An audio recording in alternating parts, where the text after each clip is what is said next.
விஷயம் முடியாதவருக்கும் ஆண்டவர் நாமத்தினாலே என் வாழ்க்கையை தெரிவித்துக் கொள்கிறேன். இந்த நாளிலும் நாம் ஒரு மத்தியில் இருப்பது தேவ கிருபை. நேற்று தான் ஆசிரியரிடம் விசாரித்த குடும்ப நலனை பற்றி விசாரிக்கும் பொழுது இன்றைக்கு ஆலயத்துக்கு வந்து உங்களோட கூட கற்றுடைய வார்த்தை பகிர்ந்து கொள்ளும்படி எனக்கு கலந்து கொடுத்தார். நான் சோதிக்கிறேன். ஆசிரியர் நன்றி நான் தெரிவித்துக் கொள்கிறேன். கர்த்தர் நம்மோடு பேசிக்கொண்டுதான் இருக்கிறார். அவன் பிரசங்க நேரத்தில் மட்டுமல்ல, நம் ஆலயத்திற்குள்ளே வந்த அந்த நேரம் முதல் அதை நொடிப்பு கொடுத்தது பாடல்கள் மூலமாக, சாட்சிகள் மூலமாக, அல்லது வேறு ஏதாவது வேத பகுதிகள், சிலர் பிள்ளைகள் வசனம் சொல்லுகிற பகுதி இருக்குமான அதன் மூலமாக அநேக விதங்களை கர்த்தர் நம்மோடு பேசிக்கொண்டிருக்கிறார். இப்பொழுது குறிப்பாக ஒரு சில நிமிஷங்கள் கடந்த ஆண்டவர் இன்றைக்கும் அவர் என்னோட பேசின காரியத்தை நான் போகிறேன். நான் ஒரு பெரிய பிரசங்கர் அல்ல, ஒரு பிரசித்தி பெற்ற ஊழியக்காரனும் அல்ல. பாஸ்டர் ஐயாவுக்கு பல ஆண்டுகளாக நாங்கள் பழக்கத்தில் சகோதர சிநேகத்தின் அடிப்படையில் என்னை அவர் அழைத்திருக்கிறார். ஆமே, சகோதர சிநேகத்தின் அடிப்படையில், மற்றபடி பெரிய ஊழியம், கிருபை, வரம், தாளந்து அதெல்லாம் ஒன்றும் இல்லை. நான் ஒரு சாதாரண மனிதன் தான். எனக்கு ஒரு காரியம் நல்ல நிச்சயமாக புரியுது. எனக்கு இருக்கிற வேத அறிவை காட்டில் உங்கள் அநேகருக்கு அதிகமாக இருக்கிறது. ஏனென்றால் பாஸ்டர் ஐயா ஒவ்வொரு வாரமும் அவர்கள் பேசுகிற வார்த்தை மிகுந்த ஆழமான வேத சத்தியங்களை பேசுகிறார்கள். சாதாரணமாக ஒரு காணிக்கை பற்றி பேசும் பொழுதோ, ஜபத்தை பற்றி பேசும் பொழுதோ ஒரு நீண்ட ஒரு நல்ல ஒரு ஆழ்ந்த கருத்துக்களை அவர் பேசுகிறார். அவர் பாடல் மூலமாகவோ அவருடைய செய்திகள் மூலமாகவோ. ஆகவே அவரிடத்தில் கற்றுக்கொள்கிற மாணவர்களாக நீங்கள் இருக்கிறீர்கள். இது ஒரு வேத பாட பெரிய கலாசாலை போல் இருக்கிறது. ஒரு நல்ல வேத அறிஞரை ஆண்டவர் நமக்கு சபையில் உங்களுக்கு போதகராக கொடுத்திருக்கிறார். ஆகவே நான் உங்களுக்கு பேசுகிற செய்தி ஒரு பெரிய பிரசங்கம் அல்ல. ஆனால் என்னிடத்தில் அதிகமாக ஆண்டவர் பேசின வார்த்தையை நான் ஒன்று பகிர்ந்து வர போகிறேன். அதுதான் நல்லதுன்னு நினைக்கிறேன். நான் இதெல்லாம் ப்ராக்டிஸ் பண்ணுறோம், அதை நீங்கள் ப்ராக்டிஸ் பண்ணணும்னு நான் விரும்புகிறேன்.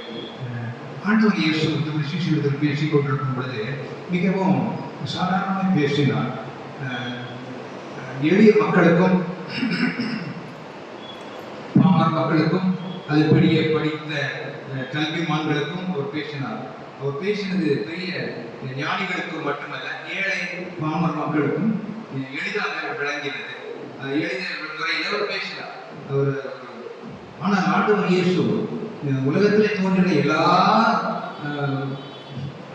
போதகர்களை விட அவர் மகா சிறந்தவர். அவருக்கு ஒப்பானவர் ஒருவரும் இல்லை. அவரை போல பேசினவர்களும் இல்லை. அவரை போல பேசின உபதேசத்தின்படி நடந்தவர்களும் இல்லை. இயேசுவானவருக்கு முன்பாக அநேக தீர்க்கதரிசிகள் தோன்றினார்கள். பழைய ஏற்பாட்டு காலத்தில் தீர்க்கதரிசிகள் உரைத்தது எல்லாமே நிறைவேற்றும்படி ஆண்டவர் இயேசு உலகத்தில் வந்தார். அல்லேலூயா.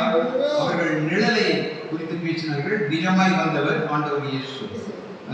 அநேக காரியங்களை தீர்க்கதரிசிகள் பேசினாலும் கூட ஆண்டவர் இயேசு பேசின வார்த்தைகளுக்கு ஒப்பாக ஒருவனும் பேசினதில்லை. ஆமென். அல்லேலூயா. தீர்க்கதரிசிகள் தோன்றின மகா வல்லமையான தீர்க்கதரிசிகள் பழைய ஏற்பாட்டில் மோசே, நமக்கு தெரியும், நான் சொல்ல வேண்டிய விஷயங்கள். எலியா, எலிசா அற்புதங்களை சாதாரணமாக செய்தவர்கள். வானத்திலிருந்து அக்கினியை வரப்பண்ணின வல்லமையான தீர்க்கதரிசிகளாக தோன்றினார்கள். ஆனால் ஆண்டவர் இயேசுவுக்கு ஒப்பாக நாம் ஒருவரையும் சொல்ல முடியாது. ஆமென். அவருக்கு ஒப்பாக அநேகர் பேசின வார்த்தைகளை பழைய ஏற்பாட்டு காலத்திலே தீர்க்கதரிசிகள் பேசினவைகளை புதிய ஏற்பாட்டிலே ஆண்டவர் அவர்களை நிறைவேற்றும்படி வந்தார். குறிப்பாக சொல்ல வேண்டும் என்றால், பழைய ஏற்பாட்டிலே ஆண்டவர் பிதாவாகிய தேவன் மோசே மூலமாய் கற்பனைகளை கொடுத்தார். 10 கற்பனைகள் நமக்கு தெரியும். ஆனாலும் 10 கற்பனைகள் கொடுக்கப்பட்டது. அவைகளை நிறைவேற்றும்படி அநேகர் முயற்சித்தார்கள், முடியாமல் போனது. அப்படித்தானே? மிக கடுமையான கற்பனைகள். கொஞ்சம் தவறுனா கூட உடனே தண்டனை, உடனே அதுக்கு பரிகாரம், உடனே அதுக்கு என்ன சொல்றது, சபையை விட்டு அப்புறப்படுத்தப்பட்டார்கள். இப்படி அநேக காரியங்கள் பழைய ஏற்பாட்டு காலத்துல ஆண்டவரை குறித்து வேதம் சொல்லுகிறது. பட்சிக்கு கட்சியாக இருந்தார். அவர் கொஞ்சம் கூட பொறுத்துக் கொள்ள மாட்டார் பாவத்தை. ஆசாரியர்கள் கர்த்தருடைய ஆலயத்தில் ஊழியம் செய்யும் பொழுது கொஞ்சம் அவர்கள் பாவத்தோடு வந்து கர்த்தரை அங்கேயே அடித்தார். இதெல்லாம் வேதத்தில் வாசிக்கிறோம். அவர் பட்சிக்கிற அக்கினியா இருக்கிறார் என்று வேதம் சொல்கிறது. ஆனால் ஆண்டவர் இயேசு உலகத்திலே அவர் மனிதனாக உலகிற்கு மனிதனாக நம்மளோட ஆயுத காலத்திலே அவர் பட்சிக்கிற அக்கினியாய் இருந்தாலும் அவர் தம்முடைய அந்த கோபத்தை காட்டும்படி வரவில்லை, தம்முடைய அன்பை காட்டும்படி வந்தார். அவர் பட்சிக்கிற அக்கினி தான். அவர் பாவத்தை பொறுக்கக்கூடாதவர், அவர் பாவத்தை காணாத சுத்த கண்ணன், இதெல்லாம் வேதம் சொல்லுகிறது. அவர் பரிசுத்தர், அவர் பரிசுத்தர் என்று வானத்திலே தேவாதி தேவர்கள் தேவதூதர்கள் அவரை புகழ்ந்து பாடிக்கொண்டிருந்தார்கள். அவர் மகா பரிசுத்தர், அவர் கிட்ட போகவே முடியாது, அவர் சேரப்படாத வழியை வாசம் பண்ணுகிறார். அவர் அப்படிப்பட்ட தேவாதி தேவன், வல்லமையின் தேவன், அக்கினியால் இருந்தவர், கிரகங்களை உண்டாக்கினவர், பூமியிலே வரும்பொழுது மிகுந்த தாழ்மையோடு வந்தார். அவருடைய தாழ்மை ஜனங்களுக்கு அது புரியவில்லை.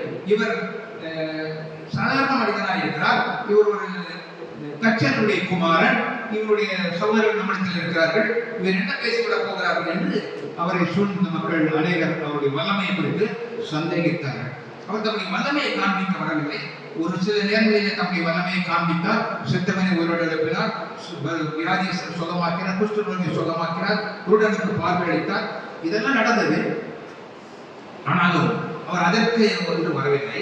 வேறு ஒரு அவருடைய பிரதானமான நோக்கம் தம்முடைய அன்பை வெளிப்படுத்தும்படி வந்தார். ஹல்லேலூயா, ஹல்லேலூயா. ஆண்டவர் தம்முடைய அன்பை வெளிப்படுத்தும்படி வந்தார், தம்முடைய வல்லமையை காண்பிக்கும்படி வரவில்லை. அவர் வல்லமை காண்பிக்க வேண்டும் என்றால் ஒருவன் அவர் பக்கத்தில் நின்றிருக்க முடியாது, பாவிகளை அவர் பக்கத்தில் நின்றிருக்க முடியாது. அவர் ஒரே ஒரு முறை தம்முடைய வல்லமையை காண்பித்தார். ஒரு முறை அவர் நடந்து சென்ற பொழுது அத்தி மரத்தை பார்த்தார்.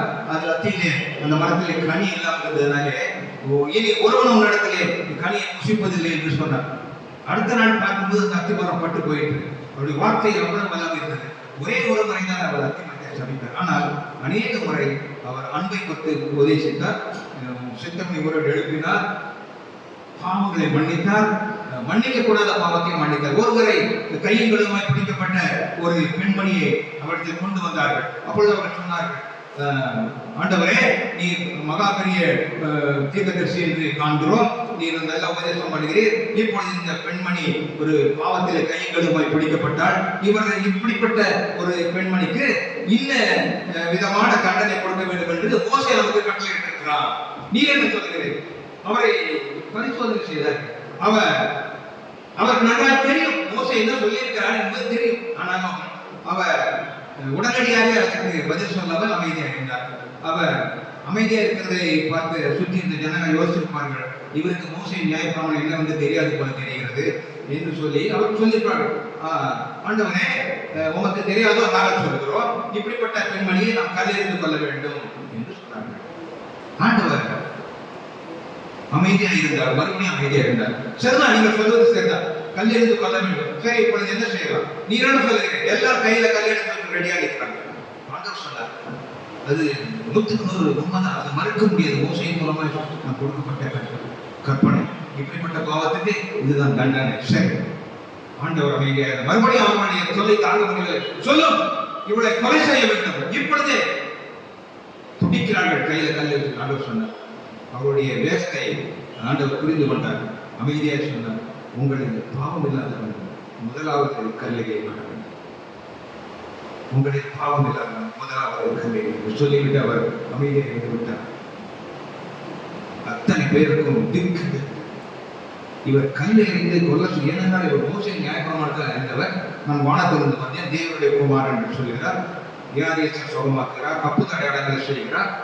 இந்த காரியத்தில் இவர் நிச்சயமாய் மோசேயுடைய நியாயப்பிரமாணத்தின்படி இவர் நமக்கு கொலை செய்ய கட்டளையிடுவார் என்று சொல்லி ஆக்ரோஷமாக இருக்கிறார்கள். ஆண்டவர் மோசேயுடைய நியாயப்பிரமாணத்தை அவர் நல்ல கட்டளை உண்மைதான் மோசேயுக்கு சொல்லியிருக்கிறார். நான் உங்களுக்கு சொல்கிறேன், உங்களின் பாவம் இல்லாதவன் முதலாவது கண்டறியும். ஆண்டவர் மன்னிக்கிறார். ஹல்லேலூயா. இது ஒரே ஒரு உதாரணம். அவரிடத்தில் வந்து எல்லாரையும் அவர் மன்னித்தார். அவரிடத்தில் மன்னிப்பு தான் விருந்து காணப்பட்டது. அவரிடத்தில் கோபம் இல்லை, கொந்தளிப்பு இல்லை, அவர் மன்னிக்கிறவர்கள் இருந்தார். அந்த வார்த்தையை கேட்ட அத்தனை பேரும் வெட்கப்பட்டு தலை குனிந்து கல்லை கீழே போட்டு போய்விட்டார். ஆண்டவர் இயேசு அமைதியாக இருந்து அந்த ஸ்திரியை பார்த்து சொன்னார், ஒருவரும் உங்கள் கல்லை நீவில்லையா? அந்த பெண்மணி இல்லை ஒருவன். ஆண்டவர் என்ன செய்ய, ஆண்டவர் அந்த ஸ்திரியை தண்டிக்கிறதுக்கு தகுதி உள்ளவர். அவர் ஒருவர் தான் பாவம் இல்லாதவர். ஆமென். அவர் கல்லெறிந்திருக்கலாம், இல்லை, அவர் கல்லெறிந்து கொலை செய்ய வரவில்லை. சாக கிடக்கிறவனை உயிர்ப்பிக்க வந்தவர். அல்லேலூயா. நானும் உன்னை நியாயம் தீர்க்கவில்லை ஸ்திரியே, இனி நீ பாவம் செய்ய, நீ போ, இனி பாவம் செய்ய. What a wonderful way of healing. இது ஒரு குணப்படுத்துகிற வார்த்தை. ஆண்டவர் இயேசு மன்னிக்கும்படி வந்தார். அவர் ஒருவனையும் காயப்படுத்தும் வரவில்லை, குற்றப்படுத்தும் வரவில்லை.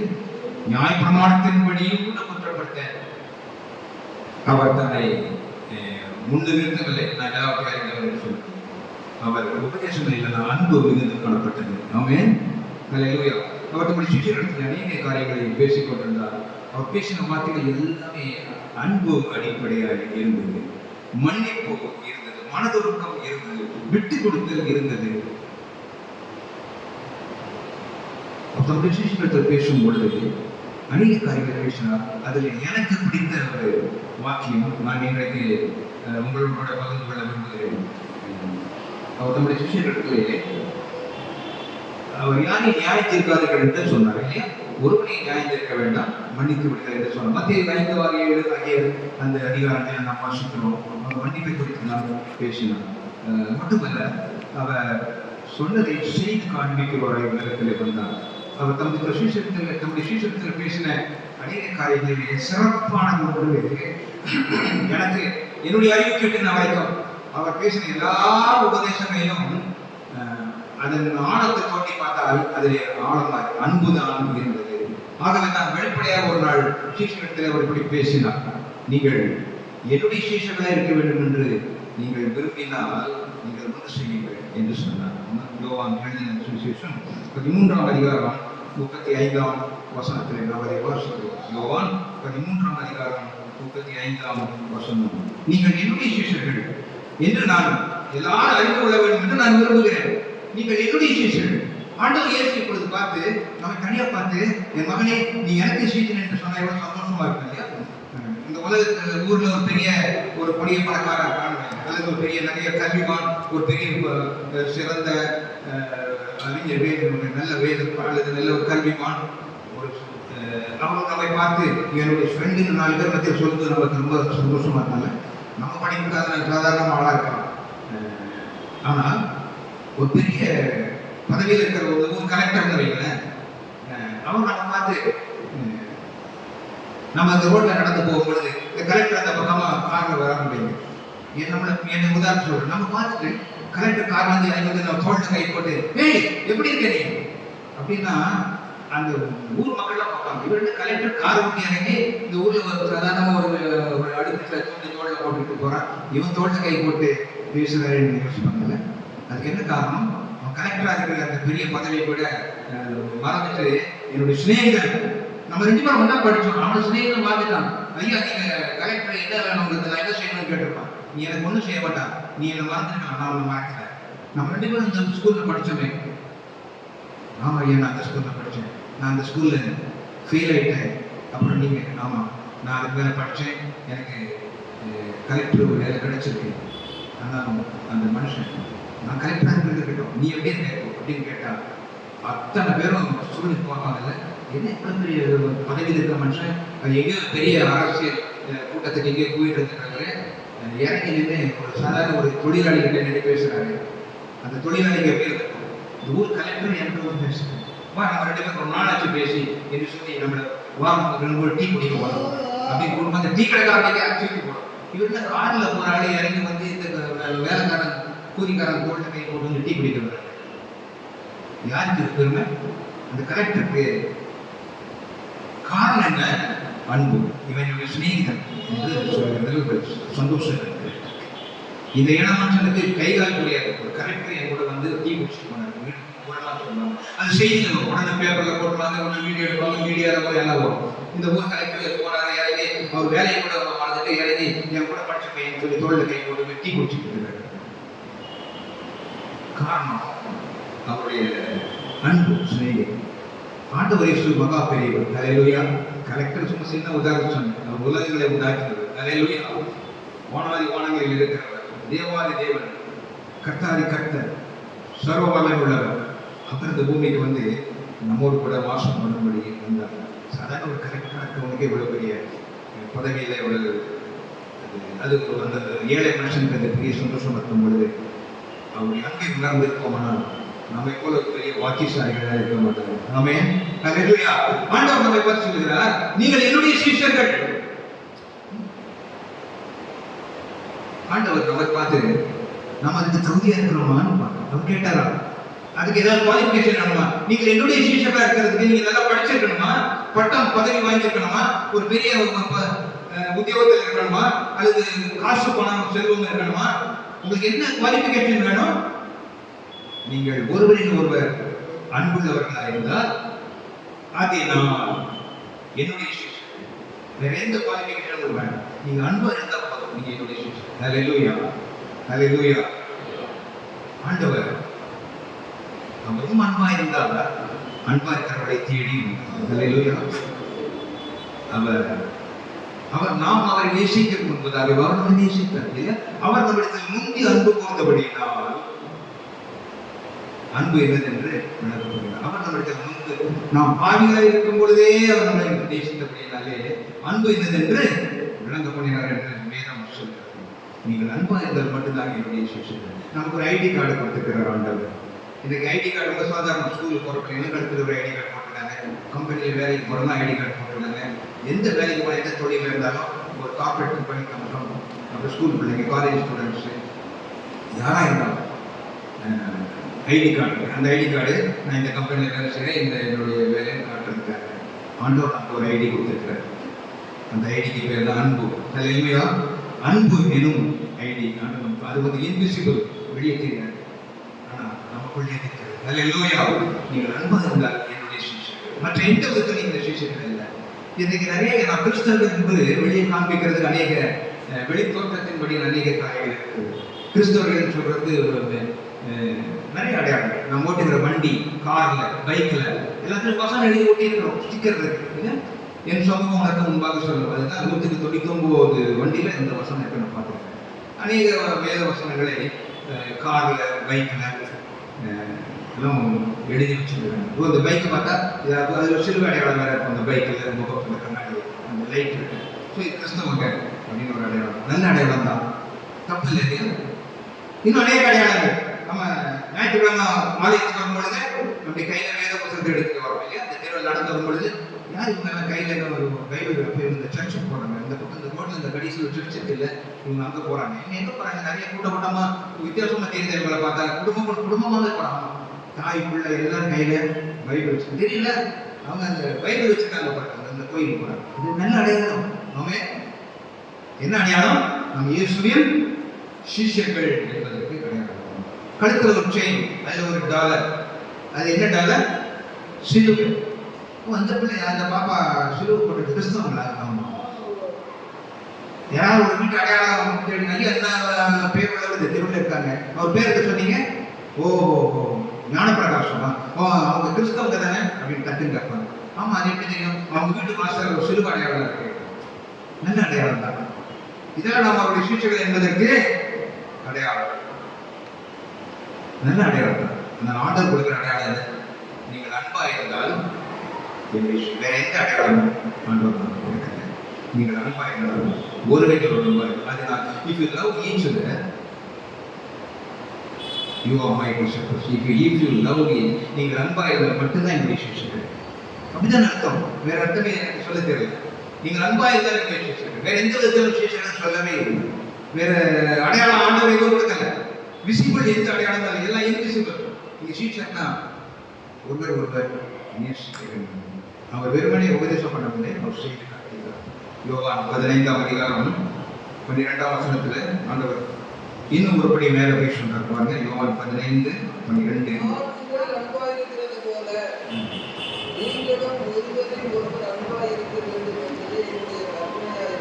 ஆண்டவர் முதல்ல நீங்கள் அன்பாக இருந்தால் என்னுடைய சீஷர்கள் என்று சொன்னார். இப்படி இன்னும் ஒரு படிங்க, பயப்படாதீங்க. நீங்க அன்பா இருக்கிறதுக்கு நான் உங்களுக்கு ஒரு மாதிரி காண்பிக்கிறேன். அல்லேலூயா. நான் உங்களில் அன்பா இருக்கிறது போல நீங்களும் ஒருவரில் ஒருவர் அன்பா இருக்க வேண்டும் என்பது என்னுடைய கற்பனை. This is my commandment. ஆண்டவர் 10 கற்பனையை நன்றாக எழுதியிருக்கிறார். மோசே உங்களுக்கு கற்பனை எல்லாம் கொடுத்திருக்கிறார். ஆனால் இப்பொழுது நான் உங்களுக்கு சொல்கிறேன், நான் உங்களில் அன்பா இருக்கிறது போல நீங்கள் அன்பா இருந்தால் என்னுடைய சீஷர்கள். நீங்கள் அன்பா இருக்க வேண்டும் என்பதே என்னுடைய கற்பனை. அன்பு ஆண்டவர் நமக்கு கற்றுக் கொடுத்த ஒரே பாடம். அந்த பாடத்தில் தான் அவருடைய அன்பு மனதிற்கும் தான் ஜனங்களை அதிகமாக கவர்ந்தது. அவர் கண்டிப்பாக இருந்திருக்கலாம், தண்டனை கொடுத்திருக்கலாம், நான் பரிசுத்த நீ பாவி என்று சொல்லியிருக்கலாம். அப்படின்னு சொல்ல வரல. அவர் ஒருவரே பரிசுத்த. ஆமென்.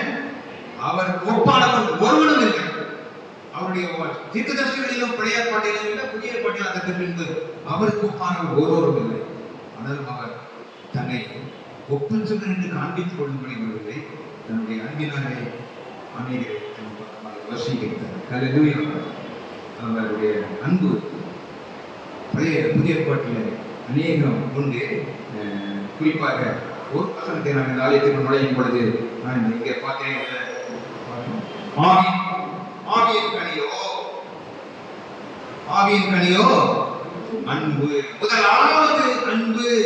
அதற்கு பின்புதான் சந்தோஷம், சமாதானம், நீடிய பொறுமை, சாந்தம், இச்சை அடக்கம், விசுவாசம். ஆவியின் கனியோ முதலாவது அன்பு. அன்புதான் மற்றவர்கள் எல்லாத்துக்கும் முந்தி நிற்கிறது. அன்புதான் முதலாவது. அதற்குதான் சந்தோஷம், சமாதானம், நீடிய பொறுமை, சாந்தம். அன்பு இல்லாவிட்டால் நீடிய பொறுமை வருமா? சமாதானம் இருக்குமா? சந்தோஷம் இருக்குமா? நீடிய பொறுமை.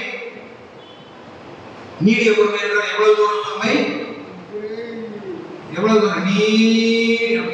நீட்டி சொல்லணும். அதான் நீ நல்ல வேலை தமிழ்ல நல்ல சில வார்த்தைகள் தான் ரொம்ப நீட்டி சொல்லப்பட்டது. நீடிய பொறுமை. பொறுமை இதுலயும் நீடிய பொறுமை. எல்லாத்துக்கும் உதாரணம் ஆண்டவர் இயேசு தான். அவரை போல பொறுமையா இருக்கிறார். இந்த வார்த்தைகள் எழுதுகிற பவுல் அப்போஸ்தலன் ஆவியின் கனியோ என்று சொல்லுகிறான். ஆனால் ஆவியின் கனி பவுல் அப்போஸ்தலத்தில் முதலாவது இல்லை. கொலைகாரனாய் இருந்த மனுஷன், இயேசுவை தெய்வம் என்று நம்புகிற, இயேசுவை ஆராதிக்கிற எல்லாரையும் நடுத்தரம் பிடித்துக் கொண்டு வந்து போட்டு கொலை செய்தான். கொலை செய்கிறதிலே அவர் பெரிய சந்தோஷம் எடுத்தது. சவுல் என்ற பெயருள்ள வாலிபன் ஸ்தேவானை கொலை செய்கிறதற்கு காரணமாயிருந்தான் என்று அப்போஸ்தலர் நடவடிக்கை வாசிக்கிறோம். ஸ்தேவான் என்ன பாவம் செய்தார்? பாவம் என்று சொல்வதற்கு எதுவுமே இல்லை, முகாந்திரம் இல்லை. கொலை செய்தாரா? இல்லை. ஸ்தேவான் செய்த பாவம் என்ன? ஆண்டவர் இயேசுவை ரட்சகர் என்று அறிவித்தார். ஆண்டவர் இயேசுவை தைரியமாக சொல்கிறார், உயிரோடு இருக்கிறார், நாங்கள் அதற்கு சாட்சிகள் என்று அப்போஸ்தலர் நடவடிக்கை 20 முதல் அதிகாரங்களை வாசிக்கிறோம். பிதாவானவர் அவரை உயிரோடு எழுப்பினார், கர்த்தர் அவரை உயிரோடு எழுப்பினார், நாங்கள் அதற்கு சாட்சிகள். சவுலின் வாலிபன் இயேசுவை ஆராதிக்கிற யாரை கண்டாலும் கொலை செய்யும்படி சீறி பாய்ந்து அதற்கு அரசாங்கத்திலிருந்து அனுமதி கடிதங்களை வாங்கி கொண்டு வந்து கொலை செய்வதில் தீவிரமாகிறார்.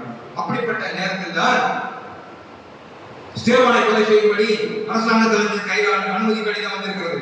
இந்த ஸ்தேவான் செய்த குற்றம் என்ன? இயேசுவை ஆண்டவர் என்று சொல்கிறார். இயேசு மரித்தார், உயிரோடு எழுந்தார் என்று சாட்சி சொல்லுகிறார். இவனை கொல்ல வேண்டும் என்று சொல்லி சவுல் என் வாலிபன் துடித்து எழுந்தார்.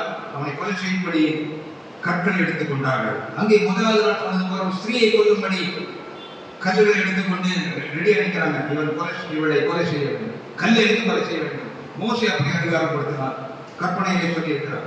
ஆனால் இங்கே ஸ்தேவானை கொல்லுகிறதுக்கு என்ன காரணம்? கல்லெறியும்படியாக இருக்கிறார். இங்கே கல்லெறிகிற கூட்டம் இருக்கிறது.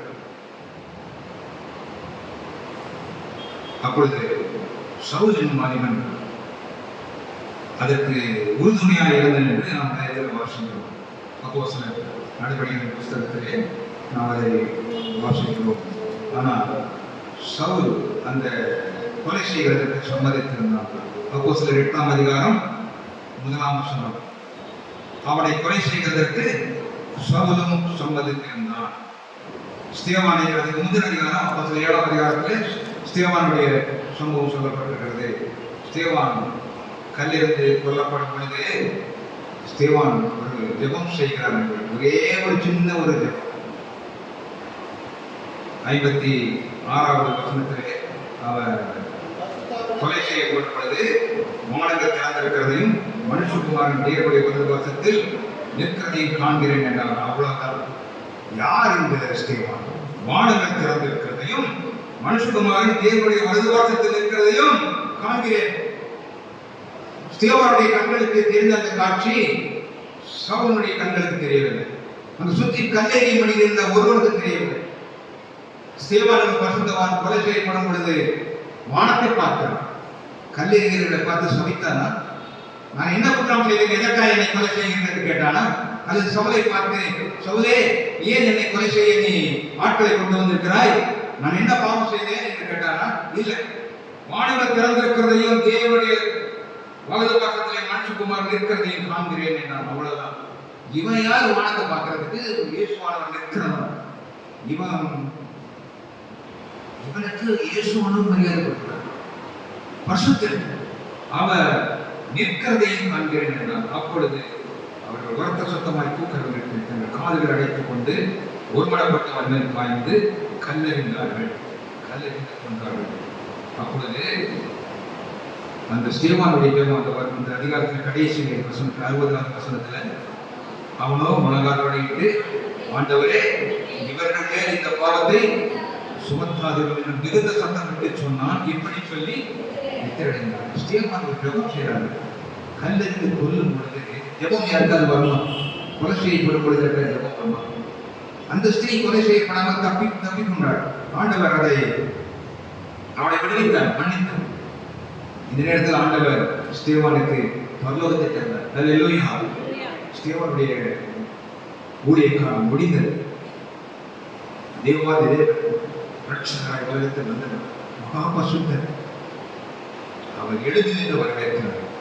அப்பொழுது ஸ்தேவானுடைய ஜெபம், ஆண்டவர் இந்த பாவத்தை இவர்கள் மீது சுமத்தாது என்று சத்தமிட்டு ஜெபிக்கிறார்.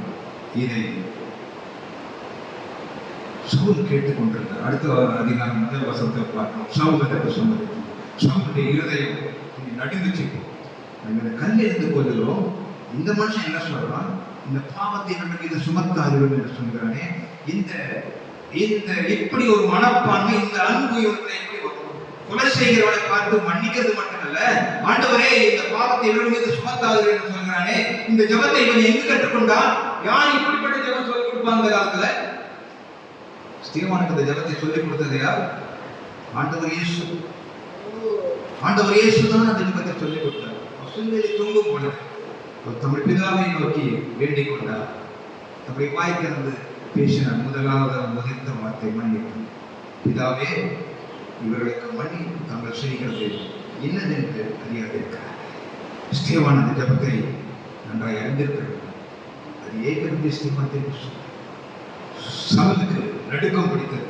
நான் கொல்லுகிறேன், அடித்துக் கொள்கிறேன், மூக்கு கண்ணெல்லாம் பிடுங்கி வெளியே ரத்தம் தெரிக்கிறது. இந்த மனுஷன் மன்னியும் என்று சொல்லுகிறானே, யாரையும் சபிக்கவும் இல்லை, ஏசவும் பேசவும் இல்லை. இதன் ரகசியம் என்ன?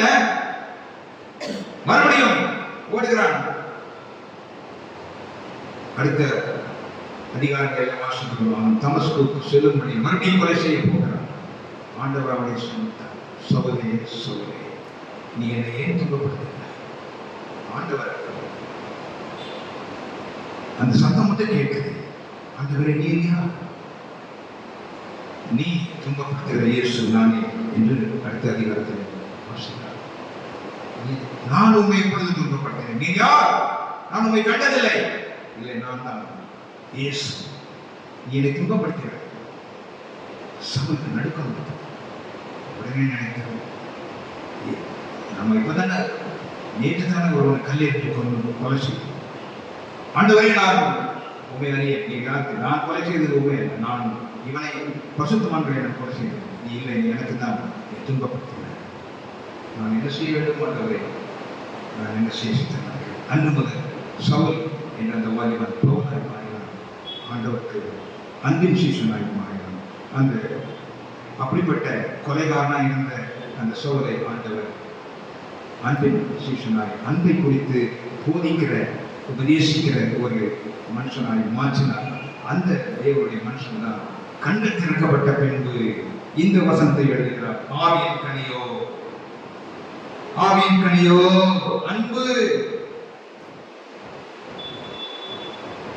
1 கொரிந்தியர் 13ஆம் அதிகாரத்திலே அன்பை குறித்து ஒரு பெரிய அத்தியாயமே இருக்கிறது. இந்த அன்பின் ரகசியத்தை ஆழத்தை அறிந்து கொள்ள ஒரு ஸ்தேவானை கொலை செய்ய வேண்டிய அவசியம் ஏற்பட்டது. 3 முறை பவுல் அதை சொல்லுகிறார். அன்பு எனக்கு இராவிட்டால் நான் ஒன்றும் இல்லை. அன்பு எனக்கு இராவிட்டால் நான் ஒன்றும் இல்லை. ஐயோ, நான் அன்பு இல்லாமல் இருந்தேன், கொலைகாரனாய் இருந்தேன், கொடூரமான மனிதனாய் இருந்தேன். நான் மனுஷ பாஷைகளையும் பேசினேன், தூத பாஷைகளையும் பேசினேன். ஆனால் அன்பு எனக்கு இல்லையே. நான் வெறும் கைத்தாளம் ஓசைகிற கைத்தாளத்தை போலதான் இருந்தேன். எனக்குள்ளே எல்லாவற்றை விட்டு அன்னதானம் செய்யவும் நான் ஆயத்தமாக இருந்தேன். ஆனால் அன்பு இருக்கு. நான் தீர்க்க தரிசன வார்த்தை உடையவனாக இருந்தாலும், மலைகளை மேற்கத்தக்க விசுவாசமாக இருந்தாலும், அன்பு எனக்கு இராவிட்டால் நான் ஒன்றும் இல்லை என்று சொல்லி அன்பின் அடையாளம் என்ன என்ன என்பதை அந்த 1 கொரிந்தியர் 13ஆம் அதிகாரத்தில் பின்பு வரிசையை சொல்லிக் கொண்டே வருகிறார். அன்பு ஒன்றுதான் குறைவற்றது. ஆமென், ஹல்லேலூயா. நிறைவானது வரும்பொழுது குறைவானது குறைந்து போகும் என்று பவுல் எழுதுகிறார். 3 காரியங்களை இருக்கிறதிலே அன்பை பெறுகிறது. விசுவாசம், நம்பிக்கை, அன்பு. இவைகள் அன்பை பெறுகிறது. அந்த அதிகாரத்தை சொல்லி பவுல் முடிக்கிறார். நான் குழந்தையாக இருந்த பொழுது குழந்தையை போல சிந்தித்தேன், பேசினேன். நான் புருஷனான பொழுதோ குழந்தைக்கு ஏற்றவைகளை முடித்து விட்டேன். எல்லாம் குறைவுள்ளது, சகலமும் குறைவுள்ளது. நாம் தீர்க்க தரிசனம் சொல்லுவது குறைவுள்ளது. என்னிடத்தில் இருக்கிறது எல்லாம் நான் எதெல்லாம் நிறைவேற்றி நடித்திருந்தனோ அத்தனை குறைவு, குப்பை. அன்பு ஒன்றை நிறைவானது. நிறைவானது வரும் பொழுது குறைவானது விழுந்து கொள்வது என்று சொல்லி 3 காரியங்களை பவுல் எழுதுகிறார். நம்பிக்கை, விசுவாசம், அன்பு. இவைகளில் அன்பே. அதன் பின்புதான் ஆவியின் கனியை அன்பு. அநேக காரியங்கள் அன்பை குறித்து வாசிக்கிறோம். ஆண்டவருக்கு அன்பின் சீஷனாக இருந்த யோவான் என்று சொல்கிறார். 1 யோவான் 4ஆம் அதிகாரம் 8ஆம் வசனத்திலே அன்பில்லாதவன் தேவனை அறியான். 1 யோவான் 4ஆம் அதிகாரம் 8ஆம் வசனம். அன்பில்லாதவன் தேவனை அறியான். தேவன் அன்பாகவே, வேற ஒண்ணே அன்பாகவே. அன்பு என்றால் அன்பை தவிர ஒன்றும் இல்லை அவரிடத்தில். அவர் கொடூர குணமானவர் அல்ல. அவர் பட்சிக்கிற அக்னியாக இருந்தார். ஆனால் ஆண்டவர் இயேசுவின் மூலமாய் அவர் அன்பை காட்டவர். அது அவருடைய மறுபக்கம். அக்னியாக இருந்தவர் அவர்தான், அன்பா இருக்கிறவர். ஹல்லேலூயா. அவர் தெரியும், அக்னியாக இருந்த அத்தனை பேரை எரிச்சு சாம்பலாக்கிறது. அன்பா இருந்தால் மட்டுமே ரட்சிக்க முடியும் சொல்லி அன்பின் உருவமாய் வந்தார். ஆகவே அந்த அன்பின் ஆண்டவருக்கு அவர் விசேஷனான பவுல் மாறினார். அநேக காரியங்கள் பவுல் அன்பை கொடுத்திருக்கிற ரோமர் 2ஆம் அதிகாரம். அதன் பின்பு அன்பு அன்பு என்று அநேக அத்தியாயங்கள் எழுதி கொண்டே போகிற போல் ரோமர் 12:9 உங்கள் அன்பு மாயமற்றதாக இருப்பதாக. அன்பிலே மாயம் இருக்கிறது என்பதை பவுலர் உங்கள் அன்பு மாயமற்றதாக இருப்பதாக. மாயமான அன்பு ஹல்லேலூயா. அன்பிலே மாயம் இருக்கிறது, அன்பிலே கலப்படம் இருக்கிறது. மாயம் என்றதாக இருக்கும்படி உங்க அன்பிலே மாயம். அநேக காரியங்களை சொல்லிக்கொண்டே போகிறார். அன்பு. ஆண்டவர் இயேசு தம்முடைய சீஷர்களிடத்திலே பேசிக் கொண்டிருந்த நாட்களில் அன்பை குறித்து அதிகமாக பேசினார். மறுபடியும் முன்பு சொல்லக்கூடிய கடைசியிலே தம்முடைய உலக வாழ்க்கை முடியும் பொழுது தம்முடைய ஜீவனை பாவிகளுக்காக கொடுக்க வேண்டிய நேரம் வந்தது. தம்முடைய ரத்தத்தை சிந்த வேண்டிய நேரம் வந்தது. அப்பொழுது அவர் தம்முடைய சீஷர்களை 11 பேரையும் கூட்டிக் கொண்டு கெத்செமனே தோட்டத்திற்கு போனார். அங்கே அவர் மோகம் புறவிழுந்து பிதாவிடத்தில் வேண்டிக் கொண்டார். பிதாவை உமக்கு சித்தமானார், இந்த பாத்திரத்தை விட்டு நீங்கள் பரிசு. அந்த 12 பேரிலே ஒருவன் ஆண்டவர் இயேசுவை காட்டிக் கொடுப்பதற்காக அங்கே போய்விட்டார். ஆண்டவர் இயேசுவை விற்று பணம் சம்பாதிக்கலாம் என்று நினைத்தார். விலை பேசினார். ஆண்டவர் உயிர் விலை பேசினார். 30 வெள்ளிக்காசு ஒருவன் போனார். மற்றவர்களை ஆண்டவர் வெற்றி சொன்னதுக்கு வந்து என்னோடு கூட விழித்திருங்கள், என் ஆத்துமா மரணத்துக்கு ஏதுவான ஞாபகம் கொண்டிருக்கிறது என்று சொன்னார். மரணத்துக்கு ஏதுவான ஞாபகம் ஆண்டவர் இயேசுவின் நாட்களில் கடைசி நாட்கள் வந்தது. அவர் பெருசமனை தோட்டத்தில் ஜெபிக்கும் பொழுது அதிலே 3 பேரை கொண்டு வந்து அருகில் நிறுத்தி, நீங்கள் இங்கே தனித்து ஜெபியுங்கள், நான் சற்று அப்புறம் போய் ஜெபிக்கிறேன் என்று பேதுரு, யோவான், யாக்கோபு, அந்த 3 பேர் அவர் ஜெபித்து விட்டு வந்து பார்க்கும்போது மறுபடியும் உறங்கே போனார்கள். அவர் 3 முறை அதே வார்த்தையை சொல்லி ஜெபிக்கிறார். பிதாவே, உமக்கு சித்தமானார் இந்த பாத்திரத்தை விட்டு நீங்கும்படி செய்யும், ஆகிய உம்முடைய சித்தத்தின்படி அல்ல, என்னுடைய சித்தத்தின்படி அல்ல, உம்முடைய சித்தத்தின்படியாக பிதாவானவர் தம்முடைய முகத்தை மறைத்துக் கொண்டார். அவருடைய சித்தம் என்னுடைய ரத்தம் சிந்தப்பட வேண்டும் என்பது அவருடைய சித்தமாக இருந்தது. ஆண்டவர் ரத்தம் சிந்தவென்ற நம்முடைய பாவம் மன்னிக்கப்பட்டிருக்கிறது. அவர் 3 முறை அதே வார்த்தைகளை சொல்லி நிறுத்திவிட்டு வந்து தம் விசேஷங்களை பார்த்தார். போதும், இனி நித்திரை பண்ணி இழப்பாருங்கள், இதோ மனுஷகுமாரன் பாவியுடைய கைகளில் ஒப்பு கொடுக்கப்பட வேண்டிய நேரம் வந்தது என்று சொன்னார். அப்பொழுது திரளான ஜனங்கள் அவரை பிடிக்கும்படி ஓடி கையில் தீவெட்டிகளை பிடித்துக் கொண்டு கையில் பட்டயத்தை எடுத்துக் கொண்டு இந்த தோட்டத்துக்கு வருகிறார். வெற்றிமணி தோட்டத்துக்கு பெரிய கூட்டம் வருகிறது. அந்த கூட்டத்திற்கு முன்னால் வழிநடத்துகிறவன் ஆண்டவர் சீஷர்களில் ஒருவன் யூதாஸ். அவன் ஓடி வந்து ஆண்டவர் கட்டி பிடித்து, ரபி நீர் வாழ்க என்றான். ஆண்டவரை பார்த்து என்ன சொன்னார்? சபித்தாரா? சிநேகிதனே, என்னத்திற்காக வந்திருக்கிறார்? அவனே சொல்லிக்கிறார். அவர் முன்பு ஒரு நாள் ஒரு கனி கொடுக்காத மரத்தை பார்த்து சபித்தார். அது அன்றைக்கப்பட்டு போனது. இவனை சபித்திருக்கலாம். சிநேகிதனே, என்னத்திற்காக வந்தாய் என்று கேட்டார். நமக்கு அப்படிப்பட்ட நேரம் வரும்பொழுது நாம் என்ன சொல்லுவோம்? யாரையும் நமக்கு மிக கடினமான கொலை செய்ய ஒருவன் வருகிறான், காட்டி கொடுக்கிறான், வஞ்சக முத்தம் கொடுக்கிறான், ரவி என்று சொல்லி கட்டி பிடிக்கிறான். அவன் அவனுக்குள்ள வெளி தோற்றம் வேறு.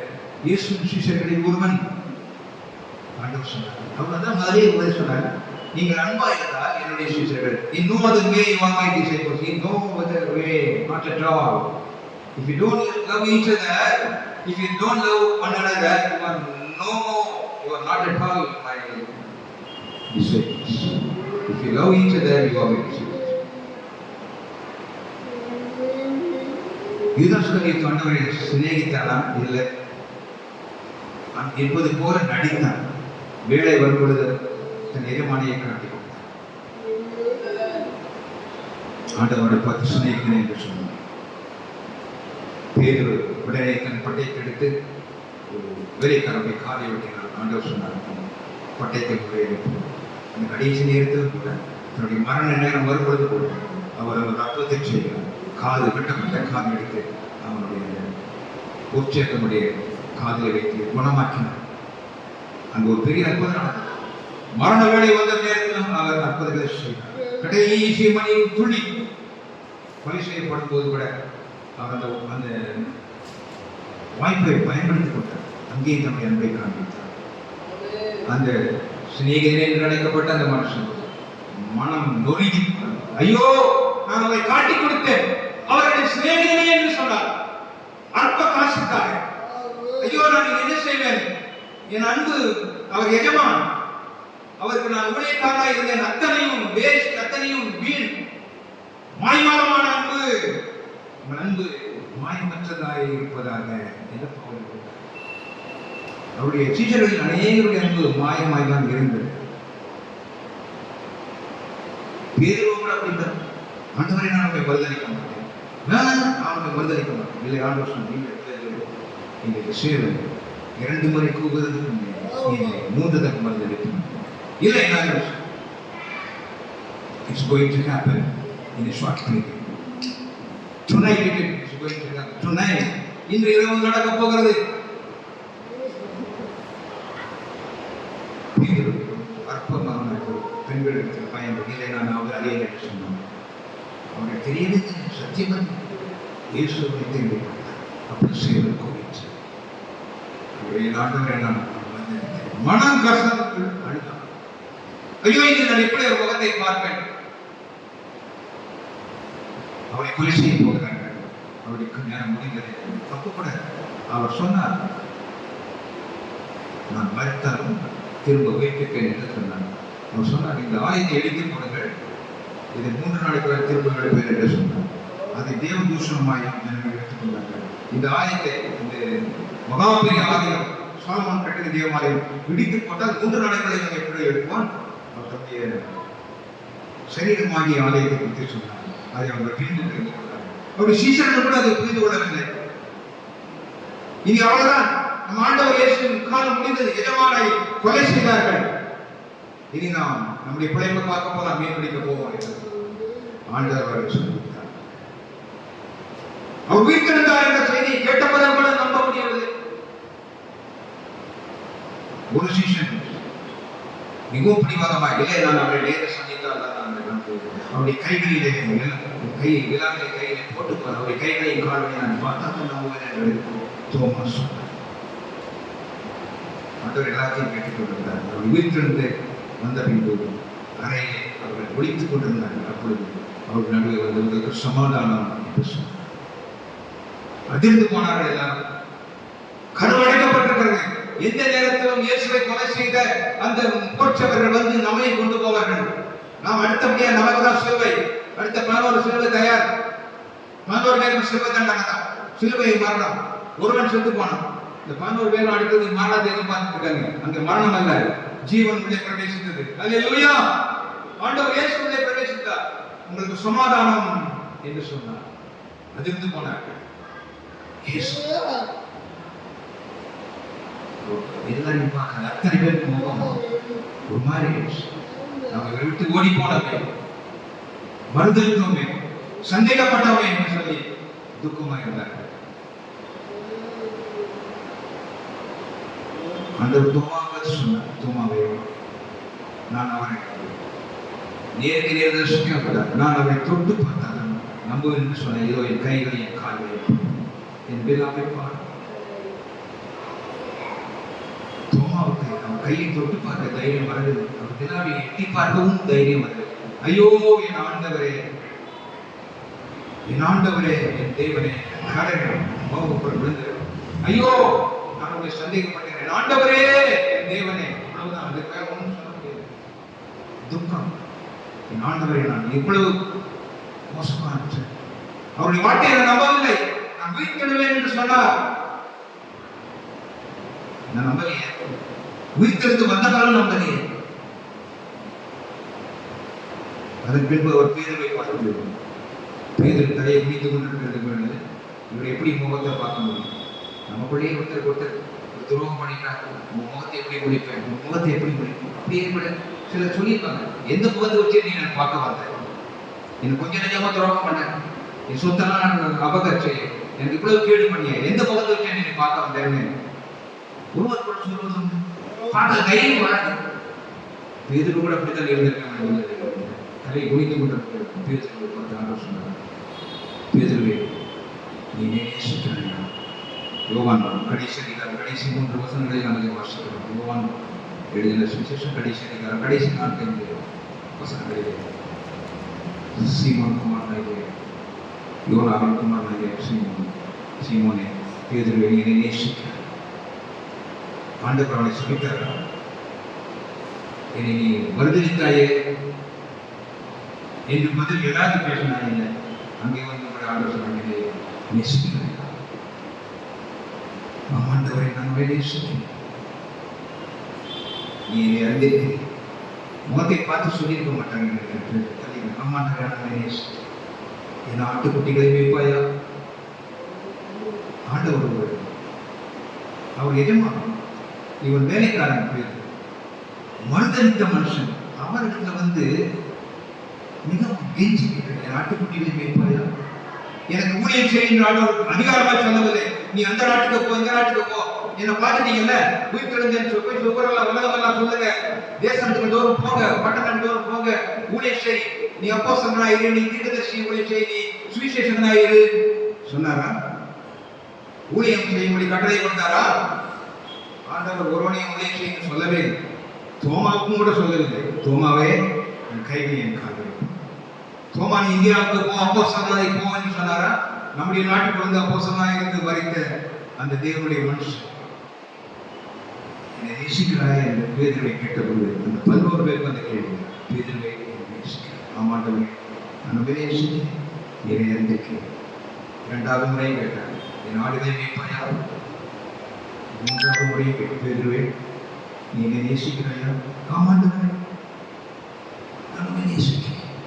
மிகவும் துக்கப்பட்டு, மிகவும் துக்கப்பட்டு, ஐயோ என் ஆண்டவரை நான் மறுதளித்தேன். அவர் என்னிடத்தில் 3 முறை கேட்கிறார், நான் என்ன பதில் சொல்வேன்? ஆமாண்டவரே நான் நேசிக்கிறேன், என் ஆடுகளை மேய்ப்பாயா? அதற்கு பின்பு பேதுருவுடைய வாழ்க்கை தலைகளாய் மாறியது. பயந்து ஒளிந்து கொண்டிருந்தவர்கள் கதவை திறந்து தைரியமாய் தெருக்களில் நின்று நான் பிரசங்கிக்கிற இயேசு உயிர்த்தெழுந்தார் என்று தைரியமாய் சொன்னார்கள். அப்பொழுதுதான் சவுல் என்னும் வாலிபன் அங்கே வருகிறதை இந்த 11 பேர் திருவிழா நிற்கிறார்கள். நீங்கள் சிலுவையில் அறைந்த அந்த இயேசு உயிர்த்தெழுந்தார், அவருக்கு நாங்கள் சாட்சிகள் என்று சொன்னார்கள். அத்தனை பேரை அடித்து கொலை செய்யும்படி சவுல் அங்கே எழுதினார். அந்த கொலைகாரனை ஆண்டவர் தமக்கு சீஷனை மாற்றினார். இந்நாமத்தின் நிமித்தம் எவ்வளவாய் பாடுபட வேண்டும் என்பதை நான் காண்பிப்பேன் என்று சொன்னார். இயேசுவின் நாமத்தின் நிமித்தம் பாடுபடும் சீஷனாய் அநேக உபத்திரவங்களுடைய ஒரு பெரிய பட்டியல் மறுபடியும் எழுதுகிறார். அதை வாசிக்கிறார். சொந்த சகோதரர்கள் வந்து நாசம் மோசங்கள், பட்டினி, பசி, உபத்திரவம், நிர்மாணம், பெரிய உபத்திரம், சொல்ல முடியாத பட்டயம், காட்டு வந்து உபத்திரவம், பெரிய பட்டியல் சொல்லுகிறாங்க. அடித்து என்னை கொண்டு தூக்கி தோல்ல போட்டாங்க, செத்து போனாங்க, தூக்கி போட்டாங்க. கொஞ்ச நேரத்தில் எழுதி வழி ஊருக்குள்ள போறாங்க. என் நாமத்திற்கு அவர் எவ்வளவாய் பாடுபட வேண்டும் என்று நமக்கு காண்பிக்கும். அவர் அதை சந்தோஷமாக ஏற்றுக்கொண்டார். என் ஆண்டவர் இயேசுவின் சீசர்களை நான் கொலை செய்தேன், கொடூரமாய் கொலை செய்து அதை பார்த்து சந்தோஷப்பட்டேன். அவருடைய நாமத்தின் நிமித்தம் பாடுபடுகிறதுக்கு நாம் கவலைப்பட்டேன் என்று பவுல் எழுதுகிறார். அவருடைய நாமத்தின் நிமித்தம் நாம் பாடுபடுகிறதற்கும் அவருடைய நாமத்திற்கு கீழ்ப்படுகிறவர்கள், அவருடைய வார்த்தைக்கு கீழ்ப்படுகிறவர். ஆண்டவரை நான் என்னை நேசிக்கிறேன் என்று நாமும் சொல்லுவோமா? முக்காலை வேளையிலே அவர் நம்ம எதிர்பார்க்கிறார். என் பிள்ளைகளே, நீங்கள் என்னை நேசிக்கிறீர்களா? என்னை நேசிக்கிறீர்களா? ஆம் ஆண்டவரை என்று பதில் சொல்லுவோமா? இதுவரைக்கும் நம்ம நேசித்திருக்கிறோம், சந்தேகமே. மறுபடியும் ஒரு விஷயத்தை கேட்கிறாரே, அந்த வசனத்தை வாசிக்கும் போது 3 பேர் அவர் என்னை கேட்கிறது போல தெரியும். தம்பி நீ பிரசங்கம் பண்ண போறியா? ஓகே, இந்த வசனத்தை மறுபடியும் வாசி. நான் பேசுகிறேன் தம்பி, இந்த வசனத்தை பேச போறியா? மறுபடியும் ஒரு think it over, remember it again. என்ன நேசிக்கிறியா? நிஜமா வேதி ஆமாண்டவரை நான் நேசிக்கிறேன். அதற்கு பின்புதான் முடியும், அதற்கு பின்புதான் சாட்சி எல்லாம் அப்புறம் தான். இதெல்லாம் அந்த நேசிக்கிறேன். அந்த அன்பின் ஆழத்தை அறிந்த பின்பு ஆண்டவர் நமக்கு